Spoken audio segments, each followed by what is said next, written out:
হয়েও না হওয়া এক ভালোবাসার গল্প ছিল দেব শুভশ্রীর। তাদের মধ্যে মিউচুয়াল ব্রেকআপ হয়েছিল। শুভশ্রী চেয়েছিল বিয়ে করতে, কিন্তু দেব তখন ক্যারিয়ার নিয়ে এতটাই ফোকাসড ছিল যে বিয়ে তো অনেক দূরের বিষয়। তখন শুভশ্রী মুভি করা বন্ধ করে দেয়, ইন্ডাস্ট্রি থেকে নিজেকে দূরে সরিয়ে নেয় প্রায় 4টি বছর ধরে। দেব যদিও বিষয়টাতে ভেঙে পড়েছিল, কিন্তু সেই সময়টায় রুক্মিণী দেবের সঙ্গে ক্লোজ হয়, দেবকে মেন্টাল সাপোর্ট দিতে থাকে। আর শুভশ্রী, সে তো অপেক্ষায় থাকে, ভাবে যে ওর শূন্যতা দেব নিজের জীবনের পাশাপাশি ক্যারিয়ারেও উপলব্ধি করতে পারবে। সে ধারণাটাই ভুল ছিল শুভশ্রী। এর মধ্যে ধূমকেতু ছবির চুক্তি হয় 2015 সালে। তখন মুভি করতে এসে শুভশ্রী উপলব্ধি করে দেবের জীবনে তার শূন্যতা পুষিয়ে দিতে রুক্মিণী এসে গিয়েছে। ধূমকেতু মুভিতে একটি বিয়ের দৃশ্য শ্যুট ছিল।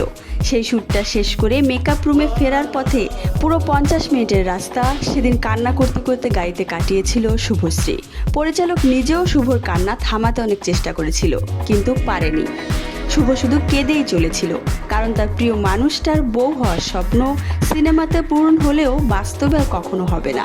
তবে দেবও প্রথম খুব কষ্ট পেয়েছিল, কিন্তু ওকে মেন্টালি সাপোর্ট দেওয়ার জন্য সাথে সাথেই রুক্মিণীকে পেয়ে গিয়েছিল দেব।